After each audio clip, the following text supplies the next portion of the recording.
actors who've appeared in more than one official Bond film, as they could.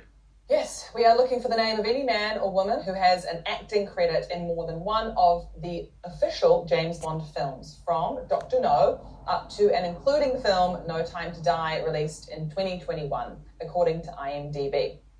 Not a great fan of Bond, but I will go with Judi Dench. Judi Dench, says Chris. Let's see how many of our 100 said Judi Dench.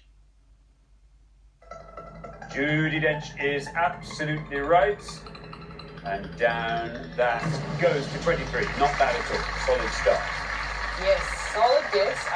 She played Emin's GoldenEye, Tomorrow Never Dies, The World Is Not Enough, Die Another Day, Casino Royale, Quantum of Solace, and Skyfall. Right, good. Kane. I'm really struggling on this one, to be honest. I'm not a massive Bond fan. Are you a Bond watcher, even? I've seen maybe a couple of the newer ones. Okay. I'm going to go out on a rogue one and say Rami Malek. Rami Malek, says Kane. Let's find out if Rami Malek is right, and if so, how many people said it. Rami Malek.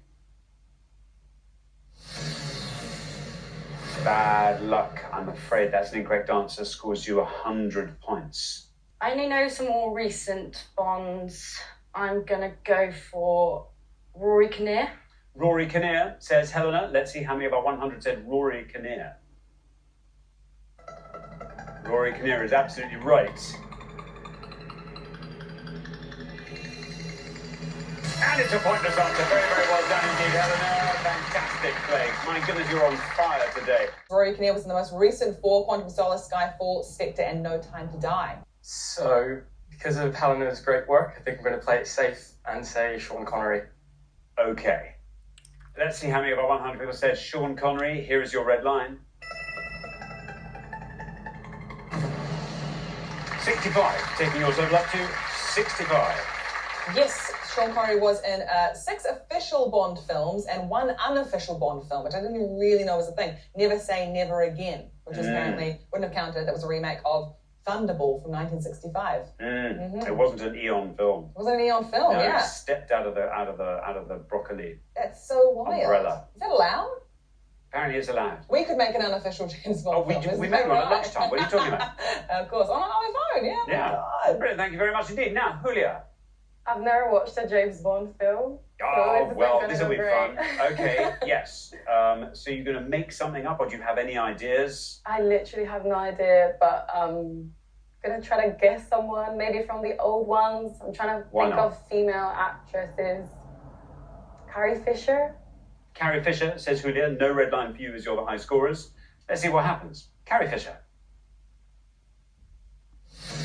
Bad luck, not Carrie Fisher. It's a really tough thing to be asked to come up with if you've never watched James Bond.